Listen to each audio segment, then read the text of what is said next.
sœurs, nous savons que notre Jésus-Christ est omniscient et omnipotent, mais il ne s'est fait voir que dans le péniel. Alors, quand vous êtes péniel, vous rencontrez les seigneurs facilement. Voilà pourquoi aujourd'hui, nous vous présentons une servante de l'Éternel qui a de révélations terribles. Quand elle parle, le ciel s'ouvre. Elle est là, je le reçois déjà. Bonjour, servante de Dieu. Bonjour, Frère Paul. Bonjour. Comment vous allez? Ça va, je vais bien avec la grâce de Dieu. Ils sont là, ils veulent vous connaître. Qui êtes-vous? Je suis, comme on dit, la servante de l'Éternel Monique. Une servante qui est une sœur qui adore Dieu et qui se donne pour ce Dieu-là. Une sœur qui a compris cette grâce qu'elle a. Une sœur qui a compris ce que Dieu a fait dans sa vie et qui a décidé de le suivre jusqu'à ce que Jésus-Christ revienne. Dans la nouvelle génération, il y a des femmes qui adorent Dieu. Vous avez senti maman Monique dire qu'elle est quelqu'un qui adore Dieu. Alors, je pense que nous allons déjà vous souhaiter la bienvenue, le bienvenue dans notre émission Femmes de la nouvelle génération. Même si tu as 100 ans, tu es dans une nouvelle génération. Tu as 50 ans, tu es dans la nouvelle génération. Voilà pourquoi nous allons déjà poser notre première question à notre invité du jour. Maman Monique, pourquoi une femme de la nouvelle génération? Une femme de la nouvelle génération, pourquoi? Déjà pour marquer la différence avec l'ancienne génération. Donc cette émission, en fait, Femmes de la nouvelle génération, c'est une émission qui se veut unique. C'est une émission qui est différente des autres émissions. En suivant cette émission, les gens vont se dire, mais tiens, il y a beaucoup d'émissions sur la femme. Nous connaissons beaucoup d'émissions qui parlent de la femme de valeur, la femme vertueuse. Il y a beaucoup de noms. Ce que ces émissions-là font, c'est-à-dire qu'elles expliquent ce que c'est qu'une femme vertueuse, ce que c'est qu'une femme de valeur, mais ces émissions ne vont pas jusqu'au bout. En fait, mes aînés, les sœurs qui ont déjà parlé de la femme dans les différentes émissions, n'ont pas été jusqu'au bout de leur mission. Ces personnes qui ont parlé de la femme, à qui je respecte évidemment, n'ont pas allé jusqu'au bout de la mission que Dieu leur avait confiée.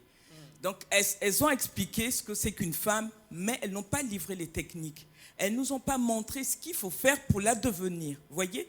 Donc, on nous parle, la femme est comme ça, comme ça. La personne qui écoute, j'aimerais bien devenir cette femme. Mais que faut-il que je fasse? C'est rester là. Donc, cette femme de la nouvelle génération, elle marque la différence. C'est une femme qui va aller jusqu'au bout. Donc, cette émission se veut correcte, elle doit aller jusqu'au bout.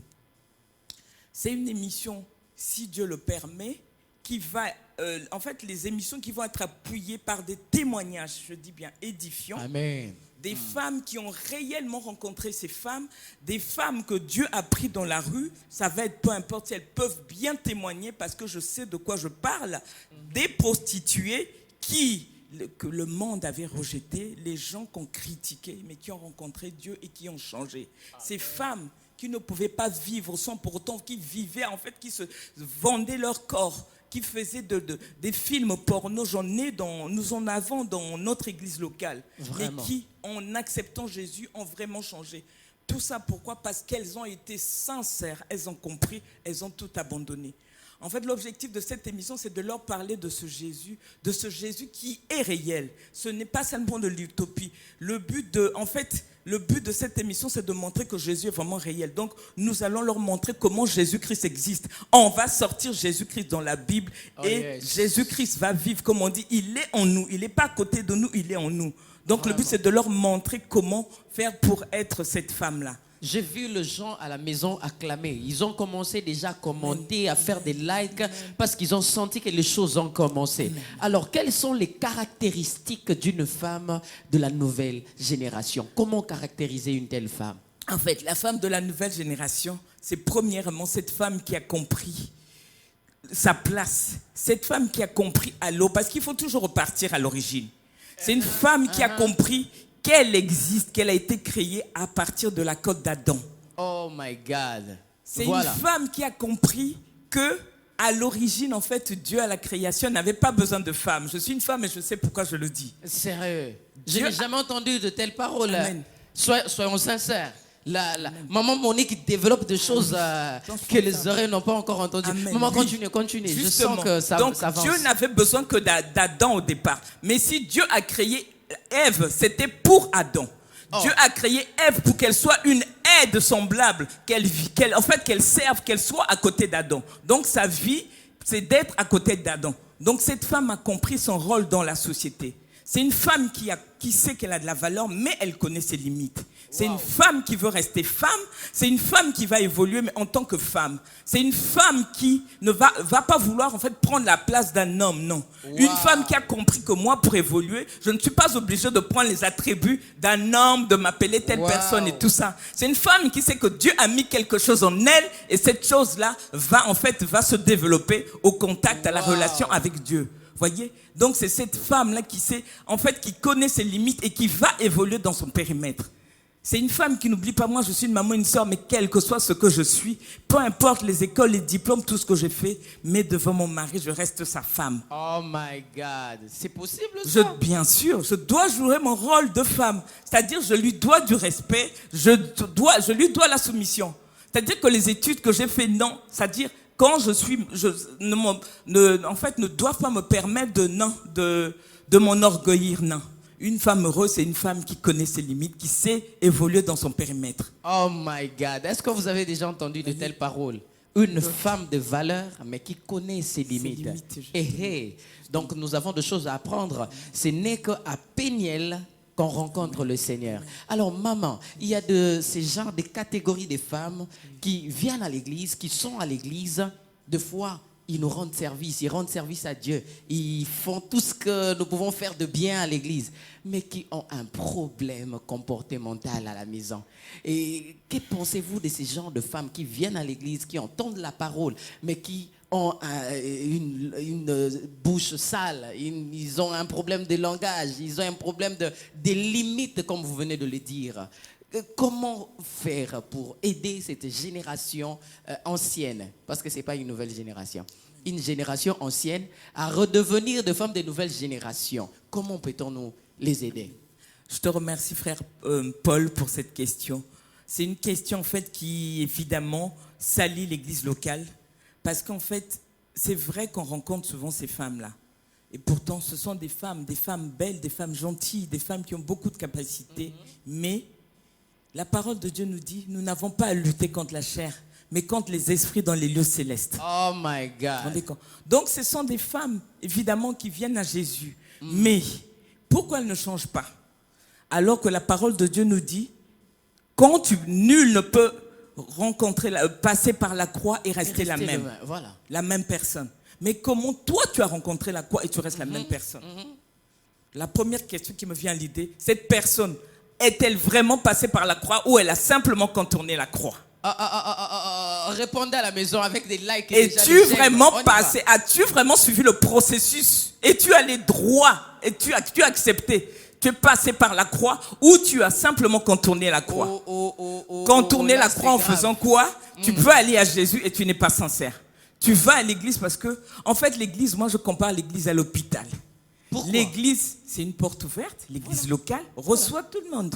Oui, le but de l'église, c'est ça. Les malades, les prostituées, tout le monde va venir à l'église. Donc l'église est là, en fait, c'est un endroit, un lieu de repos, un lieu où on vient trouver la guérison, la bénédiction. Donc une femme prostituée, elle est malade. Elle est malade, oui, justement. Une femme qui a la bouche problématique, justement, elle est malade. Elle est malade, sans Voilà pour autant pourquoi qu'elle le sache. Elle vient à l'église, justement. Tu as contourné la croix. Voilà. Elle vient à l'église pour être guérie. Mais cette femme-là, elle doit comprendre. Elle vient à l'église, mais elle doit se donner sincèrement. Parce qu'on ne joue pas avec Jésus-Christ. Si cette femme vient à l'église avec un objectif de changer, Dieu va la comprendre. Dieu est là pour tout le monde. Dieu va la changer. Amen. Donc si cette femme est sincère et qu'elle se donne, elle vient à l'église, elle suit les enseignements, elle est assidue au culte.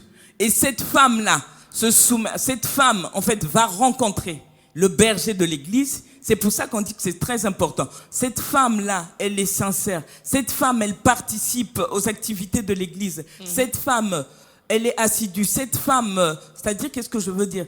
Cette femme, elle met ses atouts ce qu'elle a, les dons que Dieu lui a donnés. Parce que les femmes doivent comprendre que les qualités, les dons que nous avons, Dieu nous les a donnés pour qu'on les mette au service de l'Église. Si cette femme fait ce qu'il lui faut, ne vous en faites pas, Dieu va la bénir, Dieu va la guérir. Mais si cette femme vient à l'église et qu'elle vient, ça dépend, pour un objectif donné, on ne trompe pas Dieu. Parce que Dieu, il est celui qui sonde les cœurs et les reins. Voyez? Donc, moi, c'est ça. Toutes les personnes sincères qui veulent changer, peu importe leur état, Jésus-Christ les sauve. Donc, cette femme-là, peu importe son état, si elle accepte de changer, elle va être changée. Par contre, nous avons remarqué que souvent, quand on a... En fait, il se passe un problème. Quand nous étions tous dans le monde. Et dans le monde, on a fréquenté plein de milieux, on a eu à faire des connaissances ou à faire des pratiques. Voilà. Moi, par exemple, je ferai mon témoignage quand j'étais dans le monde. J'allais n'importe où, en quête de guérison.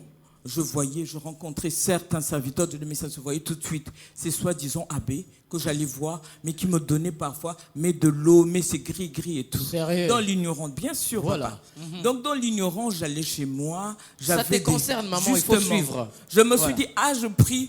Bon, ce n'est que du sel, ce n'est que ça. Il te dit lui-même, oui, c'est rien du tout. Ça va t'aider, ça va te sauver. Ou on va te dire, lave-toi avec eau, ce sont des plantes. Ils profitent souvent de ça. C'est une plante, elle n'est pas nocive, elle n'est pas nuisible. Donc, avant de vraiment rencontrer le Seigneur, quoique faites attention, j'allais dans des églises. Mais quand tu vas dans un endroit où il n'y a pas Dieu, tu n'as pas cette révélation, tu vas rester des années, tu ne sauras pas ça, tu ne vas pas comprendre. Pardon, maman, quelqu'un m'a envoyé un message disant qu'elle n'a pas compris la partie dont vous avez dit que vous alliez à l'église, oui, mais en même temps, vous cherchiez la délivrance de l'autre côté. Justement. Alors, essaie de bien expliquer, il veut comprendre. J'ai reçu votre message. Voilà. Ok. J'allais dans l'église, c'était dans une église protestante, une église où la parole qui est prêchée, ce n'est pas la parole pure. Dans les églises où il y a les paroles diluées, on ne va pas te dire sérieusement, j'étais là, je vivais en concubinage, j'avais ma place. Je servais même, j'étais là, je faisais partie des membres du conseil de l'église alors que je vivais dans le péché. Et le pasteur ne pouvait pas me le dire puisque je faisais partie des gens qui contribuaient. Imaginez, on va payer la salle comment? Donc, je faisais ce que je voulais pour moi, c'était la bonne chose. Mais en partant à l'église, à un moment où j'allais à l'église, j'ai dit, ma vie ne changeait pas. Je me suis dit, bon tiens. Je viens à l'église, et c'est comme ça, il y a des gens comme ça, ils vont à l'église juste pour la forme. Bon, le dimanche, je vais m'habiller, je vais aller à l'église, c'est des honneurs et tout. Et comme je n'arrivais pas en allant à l'église, ma vie ne changeait pas, je me suis dit, et à côté, vous savez, le malin est très intelligent. Donc, il y avait toujours des gens qui disaient, souvent les gens ont des connaissances, ta situation là met du temps et tout. Bon, moi, je connais un certain... En fait, ce sont des loups, souvent, les hommes de Dieu, que moi j'appelle des loups, mais revêtus à la peau d'agneau. C'est-à-dire qu'ils te donnent une forme de piété, alors qu'au fond, quand tu creuses, ce n'est pas le cas. Donc, j'ai rencontré ce genre de personnes qui m'ont fait croire que oui, mais ça, c'est un petit problème. On va t'embrouiller avec un petit psaume. Le matin, tu vas te réveiller, tu vas lire le psaume. Bien aimé, je sais que beaucoup de personnes sont là. Et on allait souvent, quand on allait dans ces endroits-là, c'est une consultation déjà qu'il faut payer. On est là, on attendait. Donc, on va te dire... En plus, c'est payant. C'est payant en plus, bien sûr. Donc, on va te dire, oui, lis ce psaume et entre-temps, tu vas te laver avec de l'herbe. C'est de l'herbe. Mets le sel dans ta maison. Le sel n'est pas nuisible. Oui, dans la Bible, si on parle du sel et tout ça au fond, c'est des choses bien sûr. Donc, voilà. Voyez, donc un petit gris-gris, on te met ça et tout. Ce sont des choses que j'avais pris, que je gardais à la maison. Voyez. Donc après, je continue à aller dans les églises. Mais ne sachons pas que, vous savez, tout objet que l'on met chez nous, cet objet a un esprit. Voyez. Et ce sont des esprits qui restent. Pendant ce temps, parfois, tu vas aussi, on te fait boire quelque chose, te disant pas oui, bois simplement, c'est de l'eau, soit disant de l'eau bénite, mais au fond, ce n'est rien du tout là. Ce n'est rien du tout. Ça il y a un esprit derrière ça. Un esprit derrière ça. Maman, tu as entendu? Donc, on y va, avance, maman. Donc, je suis là, je prenais ça. Et ne sachant pas qu'en fait, tout ça, c'est des choses que moi, vous voyez, qui me salissaient, qui salissaient mon intérieur. En fait, c'est pour ça. Donc, je suis allé à l'église, tu vas à l'église. Vous savez, tout ce qu'on a accumulé, c'était à l'intérieur. Donc, la bouteille était sale. Quand tu vas à l'église, et ce n'est que quand j'ai compris, quand j'ai rencontré Jésus, que j'ai compris qu'il fallait que j'ai une cure d'âme, que j'en parle à mon pasteur pour un suivi. Parce que sinon, qu'est-ce qui se passait? Tu vas, tu écoutes la parole de Dieu et ton intérieur ne change pas. Tu sais, c'est comme une bouteille. L'eau est noire, l'eau est sale. Donc, ce qui est à l'intérieur, tu peux aller. C'est pour ça. tout ce qui est à l'intérieur va rester, tout va être noir. J'avais le nom de Jésus dans ma bouche. Je te parlais, les connaissances, versets bibliques, ça, c'est pas un problème. Mais c'est comme dit Matthieu 15, 9. Voilà. Ce peuple m'honore de leur bouche, mais mon cœur est éloigné de moi. Pendant ce temps, je faisais ça et entre-temps, j'avais d'autres hommes aussi. Comme on dit, les mouchina, les hommes qui me dépannaient à côté. La vie, c'était ça. Donc, alors que j'étais fréquente, je fréquentais l'église depuis 15 ans. Donc, je me suis dit, oh Dieu merci, Dieu connaissait mon cœur, Dieu m'a ouvert, Dieu a permis que je fasse la rencontre d'un de ses envoyés, de ses oins, qui m'a livré ce secret. Et c'est parce que je me suis totalement donné, j'ai accepté de suivre Jésus-Christ, j'ai accepté de payer le prix. Payer le prix comment? En assistant régulièrement au culte. Payer le prix comment? En suivant les enseignements. Parce que c'est à travers l'enseignement, en fait, à travers l'enseignement, Jésus-Christ se forme en moi. Tu te rends compte? Nous allons vous permettre de vous reposer parce qu'on a senti la gloire dans la maison. Est-ce que quelqu'un peut acclamer là-bas en faisant des likes et des commentaires? Il faut partager cette parole. Cette vérité ne peut pas rester seule dans ta maison. Derrière un rien du tout, il y a un esprit. Derrière une petite vérité, il y a l'esprit de Dieu. Alors il faut partager. Et puis abonnez-vous sur cette chaîne.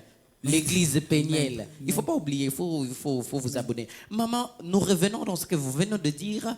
Ça a suscité la curiosité de beaucoup de gens à la maison. Vous avez tout laissé. Vous vous êtes confié à un homme de Dieu.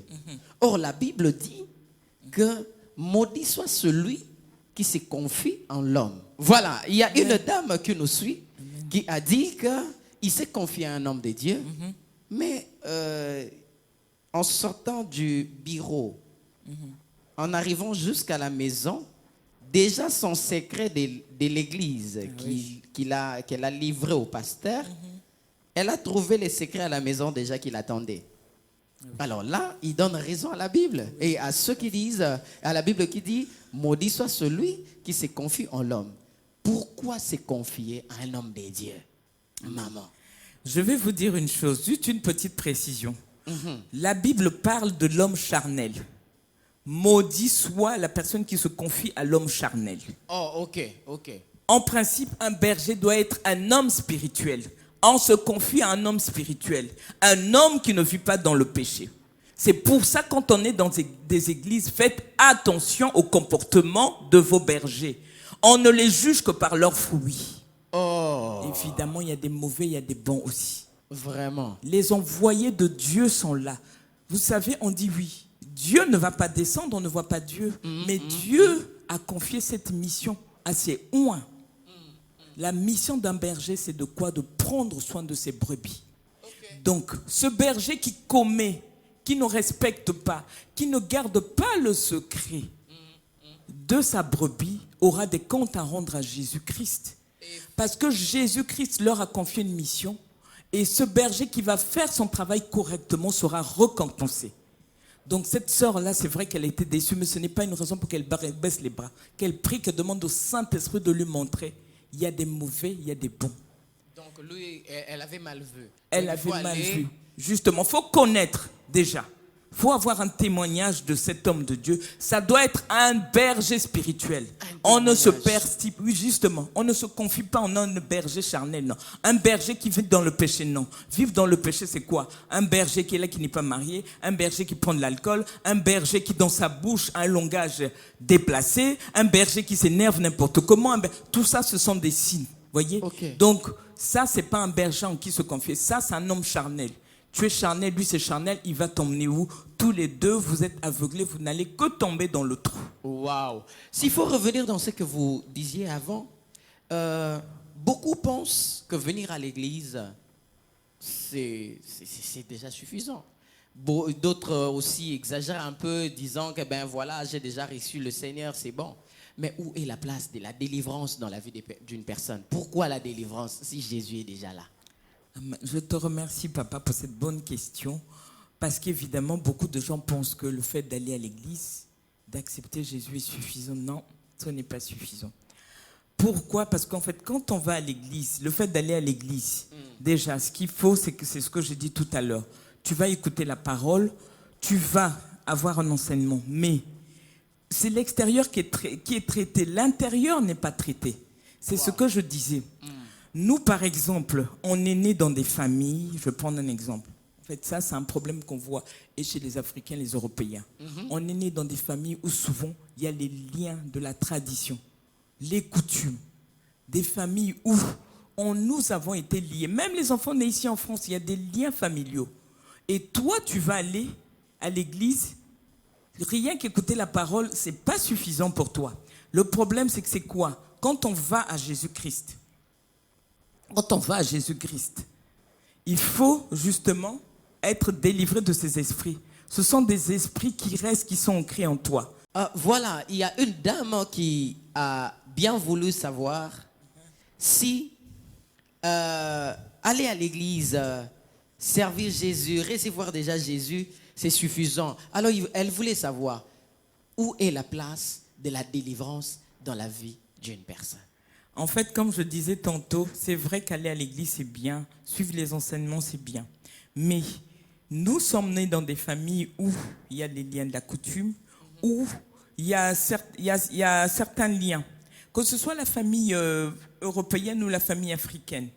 Et quand on va à Jésus-Christ, il y a des liens qui ne peuvent être brisés que par une délivrance. Je vais prendre un exemple concret après. En fait, on a accumulé des choses dans la vie. Comme je disais, tu écoutes la parole, c'est bien, mais l'intérieur doit être traité aussi.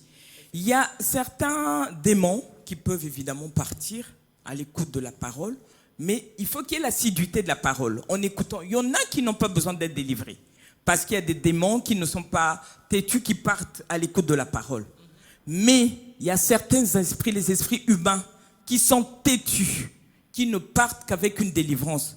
Jésus-Christ lui-même l'a dit dans la Bible qu'il y a certains démons qui ne partent qu'avec le jeûne et la prière. Mais il y a certains esprits, ce sont la plupart du temps les esprits humains. C'est-à-dire que les esprits de dédoublement, ces sorciers-là, ils se dédoublent. Il est chez lui et il est en toi en même temps. Ça, c'est des esprits qui sont très difficiles à déloger. C'est pour ça qu'on voit cette sœur-là, elle va à l'église et ça arrive souvent, beaucoup de personnes en fait, ont une dualité, c'est-à-dire un double face. C'est-à-dire, c'est une sœur, moi je vois beaucoup de sœurs comme ça, et pourtant elle est gentille. Aujourd'hui elle est gentille et tout demain, tout d'un coup elle change. C'est cette femme-là qui font souffrir leurs hommes. Elle est gentille, pieuse et tout ça, mais c'est une femme ruisée. Quand elle va te sortir les paroles, ce n'est pas de leur faute. Elle va se mettre à t'injurier, mais tu ne vas même plus la reconnaître. Moi j'ai des sœurs comme ça, j'ai des exemples comme ça, où une sœur, dès que tu fais quelque chose, elle va te sortir. Toi tu ne me connais pas. J'ai dit, waouh.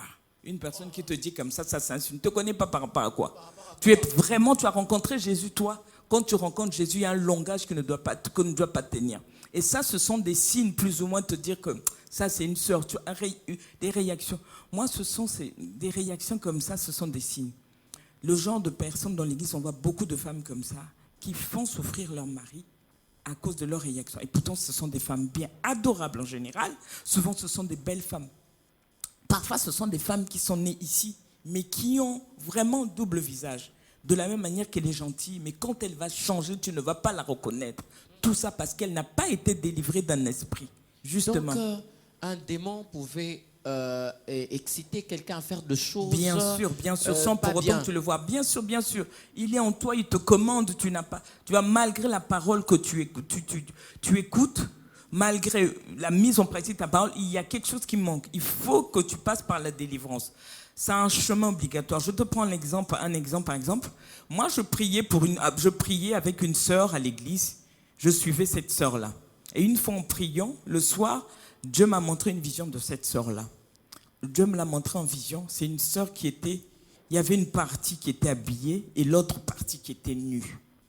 Je n'ai pas compris. J'ai dit, mais Dieu, pourquoi tu me montres cette vision? Ce n'est qu'après la prière, avec l'homme de Dieu, on a compris, oui, évidemment, c'est ce cas-là. J'ai dit, pourtant, la sœur, elle aime Dieu, elle vient à l'église et tout ça. Dieu m'a montré, oui. Mais il y a des démons, c'est une femme qui doit être délivrée. Et cette sœur-là, c'est comme ça, elle est gentille et tout. Mais il y a des moments, quand elle réagit, on ne la reconnaît plus. Et ce genre de personnes, souvent, quand elles reviennent à elles comprennent qu'elles ont mal agi. Et comme il n'y a personne, il y a des sœurs comme ça qui souffrent des fois et tout. Et c'est ce qui fait que ce genre de femmes-là, ce sont les femmes en fait qui ferment la route aux gens. Parce que les gens vont voir, ces chrétiennes-là sont comme ça.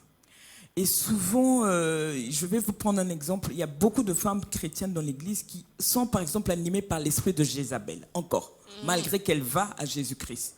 L'esprit de Jézabel, cet esprit de séduction, cet esprit de vouloir prendre la place d'un homme, cet esprit de vouloir s'enorgueillir. Et si elles ne sont pas délivrées de cet esprit, c'est vraiment grave. C'est pour ça qu'on trouve dans l'église ces femmes que moi j'appelle, qui sont plus ou moins des plaies, ces femmes insolentes et pourtant gentilles. Parfois, elle participe, elle fait partie du... Je sais pas, ça peut être... On va pas seulement parler des chantes, elle est à l'intercession, elle est à ceci, cela. Mais tant qu'elle n'est pas délivrée, c'est une femme qui réagit comme ça. Je vais continuer. En fait, cette femme-là, tant qu'elle ne sera pas délivrée de cet esprit, elle va continuer à avoir toujours des réactions comme ça, des réactions un peu bizarres. Et souvent, ce sont des femmes qui, quand les gens la voient dehors, se disent que toi, tu vas... En fait, c'est des gens qui se ferment d'abord elles-mêmes les portes, puisque tu peux rater ton ciel avec un comportement comme ça. Et pourtant, tu as la volonté, tu fais tout. Oui, justement. C'est pour vous dire que ce n'est pas suffisant. Tu fais un effort, mais tant que tu as cet esprit qui te pousse à faire des choses comme ça, tu ne pourras pas. C'est pour ça qu'aujourd'hui, on critique les chrétiens. Et souvent, ce sont ces chrétiennes-là qui, souvent, se servent de leur beauté pour séduire les hommes. Et pourtant, elle est à l'église. Et souvent, c'est cet esprit de Jézabel qui est une chrétienne, bien sûr, avec un esprit justement, mais qui est là, qui est assidue parfois à l'église, qui vient et tout. Et souvent, ce genre de femmes aussi, il y a des... Donc, vous voyez, c'est un peu ça. Moi, si je parle comme ça, c'est avant pour m'asseoir ici, je suis passé par la délivrance. Effectivement. Justement. Wow. Et pourtant, je connaissais la parole de Dieu. Ou s'il fallait que... J'étais à l'école, je me disais, mais... Je suis instruite. Oh, les démons, je ne croyais pas du tout en ça. Pour moi, c'était des pipeaux. Pour moi, je me disais, mais les délivrances, ça, il y a la magie, il y a tout derrière. Non, Dieu m'a fait comprendre que ce n'est pas le pasteur, c'est Jésus-Christ qui te délivre. C'est Jésus-Christ qui fait cette délivrance. Oh, ce n'est pas des pasteurs qui délivrent. Non. C'est Jésus-Christ qui fait la délivrance. En fait, Jésus-Christ utilise ce pasteur. Donc, la personne qui va être délivrée doit prier, demander au Saint-Esprit de l'orienter. Et le Saint-Esprit va l'orienter, lui montrer lui montrer le pasteur, l'état d'âme du pasteur. Et cette personne va faire confiance. En fait, c'est Jésus-Christ qui en passe au pasteur. Puisque Jésus-Christ ne peut pas descendre, mais il va passer par un homme, un de ses envoyés. Donc c'est une bonne délivrance. Donc celle qui pense que le pasteur délivre, il est en erreur. Non, c'est Jésus-Christ. Il n'a pas le pouvoir. Le pasteur a quel pouvoir? C'est à Péniel qu'on change la manière de voir les choses. C'est ça. Et ça, c'est la révélation. Si Jésus-Christ ne te révèle pas ça, tu ne vas pas comprendre. Si bien qu'il y a des gens, quand tu n'es pas à un endroit qui est bien, tu ne vas pas comprendre. Je vais prendre un exemple. Nous étions tous dans des églises catholiques. Ce n'est pas pour parler du mal de l'église catholique. Non. L'église catholique, je ne vais pas citer de nom. On est là-bas, mais c'est rempli de quoi? De sorciers, de pédophiles, de tout. Des prostituées qui vont. Il n'y a pas de souci. Pourquoi? Il n'y a pas de délivrance. Il y a une parole douce qui est délivrée. Voyez? Donc, c'est pour ça. Mais par contre, une personne qui connaît quelque chose... Pourquoi les sorciers fuient les églises de délivrance, des églises où il y a des délivrances? Pourquoi? Parce qu'il y a une chaleur. Quand tu vas, en fait, il y a des endroits où tu vas avec ton esprit, soit tu vas abandonner ce que tu as ou tu vas fuir. C'est ça. Donc c'est pour ça que tu vois en fait une église où la parole pure est prêchée. Il n'y a pas beaucoup de gens, les gens fuient. Et j'ai compris une chose, le frère, avec l'expérience, c'est que beaucoup de personnes n'aiment pas la délivrance. Pourquoi? Il y en a qui savent. Pourquoi tu ne veux pas être délivré? Voyez, quand on vient, on a dit l'église locale, c'est une poubelle, il y a tout le monde dans l'église. Ce ne sont pas tous ceux qui disent Seigneur, Seigneur, qui rangent dans le royaume des cieux. Exactement. Seuls ceux qui font la volonté de Dieu. Il y a des personnes qui viennent à l'église qui sont en mission. Donc elle vient et c'est pourquoi. Elle connaît ce qu'elle a. Elle veut venir prier. Elle ne veut pas abandonner ce qu'elle a. Mais une personne comme ça, c'est normal que Jésus ne t'utilise pas. Dieu ne peut pas travailler avec des personnes sales, non. Voyez, Dieu donne la possibilité à tout le monde. Donc c'est vraiment une occasion bien aimée. Toi qui sais par où tu es passé, ce que tu avais. Parfois, ce sont des petites choses. Pour un exemple, j'ai été prier chez une sœur la semaine dernière. Je suis rentré dans sa maison. La première des choses, c'est que j'ai été dans ses toilettes. Je suis allé dans les toilettes, je me suis assise et j'ai vu dans ses toilettes. Et pourtant, c'est une image. L'autocollant qu'elle a collé dans les toilettes, c'était l'autocollant, l'image, vous savez, l'image de Krishna ou Krishna. Et dès que je m'étais assise dans cette maison, l'esprit m'a dit qu'elle enlève ce truc-là. Je vous assure. Et pourtant, ce n'est qu'une image qui était collée au mur. Dès que je suis sorti, j'ai dit à cette sœur-là, tu veux rencontrer Dieu, mais il y a des choses que tu dois enlever. Tout de suite, je lui ai dit, enlève-moi ce truc-là. Et vous savez ce qu'elle a fait. Cette sœur, elle a obéi. Elle a enlevé. C'était une image simplement. J'ai dit oui, mais tu te plains que tu fais des cauchemars, des mauvais rêves. Et il y a parfois des choses, des objets étrangers qui sont là, c'est-à-dire qui vont empêcher à l'Esprit de Dieu de siéger dans ta maison. Donc, dès qu'elle a enlevé ce truc, on a prié, cette sœur-là dort tranquillement, elle ne fait plus des cauchemars. Donc, c'est pour vous dire en fait que quand on rencontre un homme de Dieu, quand on rencontre, comme on dit, cet homme qui porte la cruche, quand on est dans une bonne église, en fait, c'est Jésus-Christ qui sauve, comme je dis. Jésus-Christ, quand tu te donnes sincèrement à lui, Jésus-Christ va te sauver. C'est ça. Pose-toi la question, madame, si tout ce que vous dites, tout ce que vous faites, est poussé par le Saint-Esprit. Mais si vous voulez un coaching, Maman Monique est là. Amen. Et puis, il y a des références là, comme vous voyez. Contactez l'église Péniel. Voyez Maman Monique, elle peut vous aider. Elle peut t'aider. Crois-moi, cette sagesse et cette maturité spirituelle qu'elle dégage peut être une source de bénédiction pour toi. Maman Monique, pour celle-là qui nous a suivis depuis le début, est-ce que vous n'avez pas une parole pour elle? Ce que je peux lui dire à cette-là qui m'a suivi, lui dire que je ne parle que des choses que je connais. Jésus-Christ m'a délivré, j'étais dans le monde, dans la boue, je suis passé par là. Et en fait, Jésus-Christ m'a sauvé, c'est pour qu'à mon retour, je me serve de mon expérience pour en parler aux autres. Amen. Donc, le but de cette émission, c'est ça. Et si je suis là, c'est poussé par le Saint-Esprit que les hommes ont parlé. Donc, wow. Dieu veut que je délivre, que je leur montre. C'est-à-dire qu'avec Jésus-Christ, la porte est ouverte. Je veux leur montrer que la rencontre avec Jésus-Christ va bouleverser, voire chambouler, changer ta destinée. Moi qui me tiens ici, même les gens qui me suivent doivent être étonnés. Maman Monique aussi, oui, évidemment. Jésus-Christ est venu pour sauver les malades. Amen. Jésus-Christ est venu pour sauver les prostituées. Amen. On a tous droit au bonheur. C'est-à-dire que appelle-nous, viens rejoindre-nous ou sinon suis nos émissions déjà au début, mets en pratique ce que tu écoutes et si tu es sincère, tu nous feras un retour. Le but c'est de montrer que Jésus-Christ est réel. Jésus-Christ change nos vies. En fait, tout le temps, je veux encourager cette femme qui va à l'église, continue à y aller si tu es au bon endroit. Parce que le temps qu'on passe avec Jésus-Christ, ce n'est pas un temps vain. Amen. Mon but, en fait, c'est que les femmes deviennent toutes femmes. Nous devenons ces femmes de la nouvelle génération. Que nous soyons toutes comme des Déborah. Cette femme qui a compris. Vous voyez, je suis une femme et j'ai beaucoup d'amour envers la femme. Parce que j'ai compris que la femme, elle a beaucoup de qualités. La femme a une valeur. Donc, on va, en fait, durant cette émission, valoriser les qualités de la femme. Mon but, c'est qu'au bout, qu'il n'y ait pas de femmes délaissées, de femmes maltraitées. Non, j'ai été une femme trompée, humiliée, une femme qu'on ne regardait même pas. Mais la rencontre de Jésus m'a élevée. C'est-à-dire comme David, Dieu savait ce qu'il avait mis en David.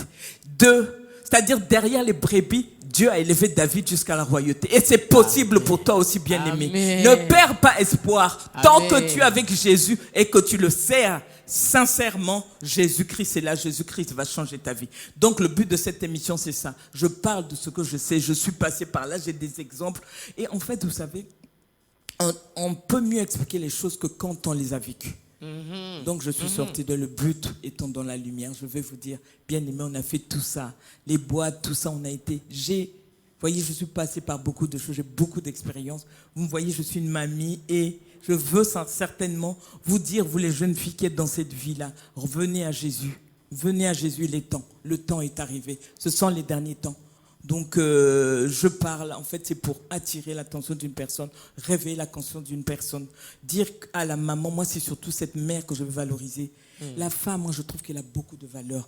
On a beaucoup de qualités parce que la femme, on fait plusieurs choses. Dieu nous a dotés des qualités intellectuelles. On est des mères. C'est-à-dire que la femme, ce que je veux dire, qu'une femme qui a compris, comme je disais, la femme de la nouvelle génération, que je vais valoriser jusqu'au bout, c'est une femme qui est une source d'inspiration. Une femme, en fait, qui est une source d'inspiration, quoi, pour l'Église. Une femme épanouie, c'est une femme, comme je dis, en fait, la femme, elle a de l'amour. La femme, quand elle aime Jésus-Christ, elle se donne à fond. Amen. Et je sais que je connais la qualité que la femme a en elle. La femme, c'est elle qui ramène du monde à l'église quand elle a compris. Cette femme, en fait, elle utilise ses qualités, cette vertu que j'ai, cette vertu de femme, de maman, pour être là, pour apaiser, pour encadrer, pour conseiller dans l'église.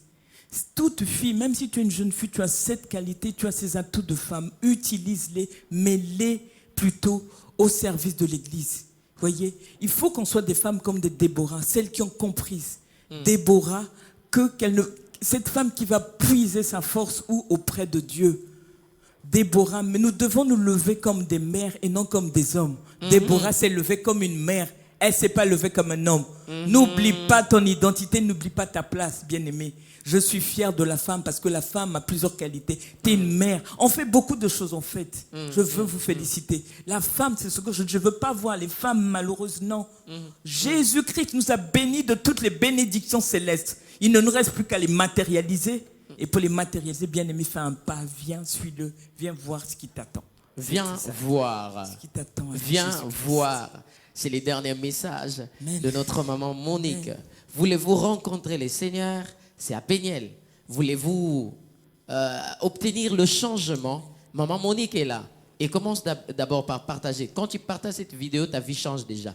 Quand tu invites quelqu'un d'autre à voir cette vidéo, ta vie change. Mais n'oublie pas, les contacts sont là. Appelle, ils sont là pour toi. Si tu t'es confié à un homme de Dieu de l'autre côté, les pasteurs Y, et que tu as été déçu, alors n'arrête pas. Contacte encore les pasteurs Monique. Vous voyez, elle est déjà pasteur sans consécration. Que Dieu vous bénisse.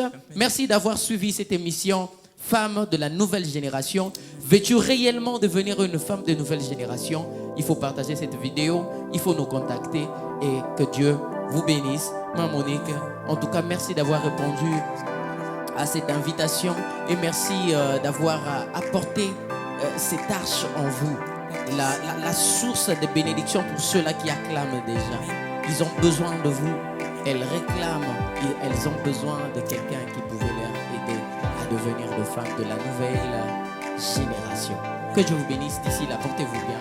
On se retrouve Deuxième émission. Que Dieu vous bénisse. Allez, ciao.